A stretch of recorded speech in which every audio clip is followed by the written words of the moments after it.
అనుకున్నదొకటి అయినదొకటి YSRCP ఎమ్మెల్సీలను target చేయబోయి తానే బొక్కబోర్లా పడ్డారు లోకేష్.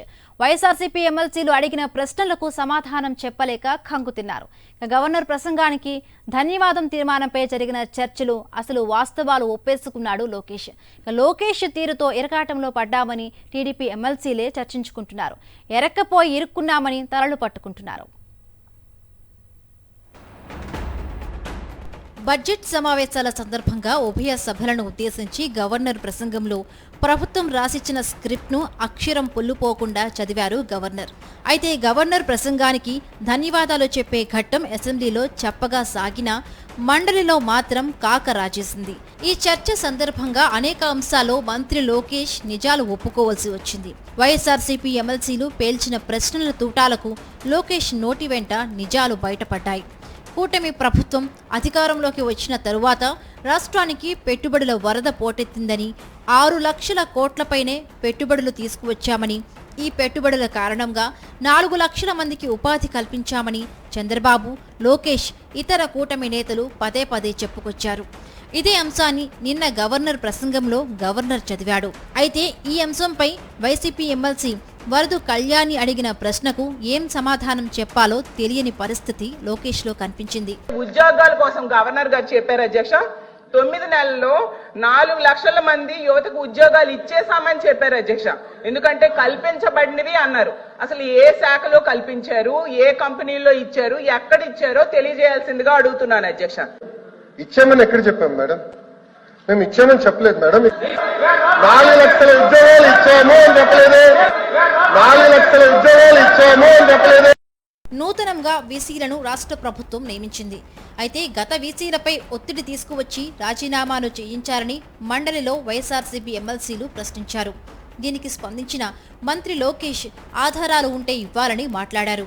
విచారణకు ఆదేశించండి అంటూ శాసనమండలి వైఎస్ఆర్సీపీ విపక్ష నేత బొత్స డిమాండ్ చేయడంతో కొంత వాడివేడి చర్చ జరిగింది. బొత్స వ్యాఖ్యలతో లోకేష్ మరొకసారి ఖంగుతిన్నాడు.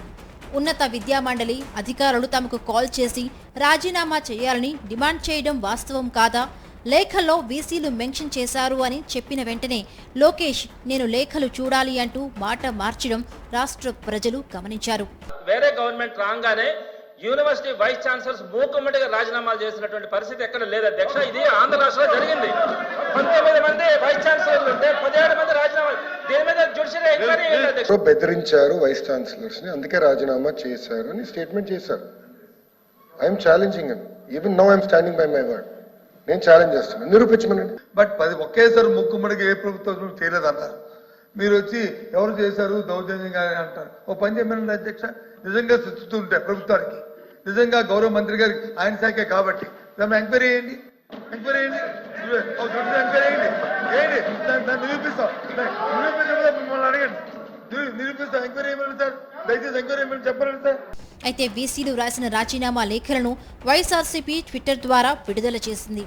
ఈ ట్వీట్తో ప్రభుత్వం కావాలనే వీసీల చేత రాజీనామా చేయించిందని, తమకు అనుకూలంగా ఉన్నవారని ఏరికోరి వీసీలుగా నియమించుకుందనేది బహిర్గతమైంది.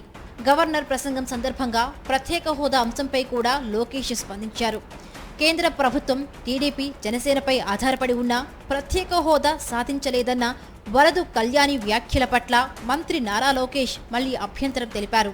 తాము కేంద్రానికి బేషరతుగా మద్దతు ఇచ్చాం, మా మీద కేంద్ర ప్రభుత్వం ఆధారపడిందని ఏనాడు అనలేదంటూ మంత్రి లోకేష్ చెప్పుకొచ్చారు. మంత్రి లోకేష్ వ్యాఖ్యలపై విపక్ష నేత బొత్స సత్యనారాయణ అభ్యంతరం వ్యక్తం చేస్తూ కేంద్రంలో ఉన్నది మీ ఉమ్మడి ప్రభుత్వం కాదా, మా మీద ఆధారపడలేదని చెబుతారా అని ప్రశ్నించారు. 2014 నుండి 2019 మధ్యలో ప్యాకేజీ కోసం హోదాను వదిలేయలేదా అంటూ విపక్ష నేత బొత్స సత్యనారాయణ ప్రశ్నించారు. మరి అంతకుముందు ప్రభుత్వంలో 2014 నుంచి 2014 నుంచి 19లో ఉన్నప్పుడు మరి ప్రత్యేక ప్రత్యేక ప్యాకేజీకి వచ్చి మీరు వచ్చి అయిపోలేదు, అంత మొత్తం అయిపోలేదు. ఆ రోజు రాష్ట్ర ప్రజలు కనిపించలేదా? ప్రత్యేక ప్యాకేజీ అనే విషయం వారికి తెలియదా? ఎందుకు చేశారని? ఎందుకు చేశారు? ఈ కర్మ ఎందుకు? ఈ రాష్ట్రానికి ఈ కర్మ ఎందుకు వచ్చింది? ఇలా ఒక్క అంశంలోనే కాదు, చాలా విషయాల్లో వైఎస్ఆర్సీపీ ఎమ్మెల్సీలు అడిగిన ప్రశ్నలకు నీళ్లు నమిలాడు. ఏం చెప్పాలో తెలియక చతికిల పడ్డాడు.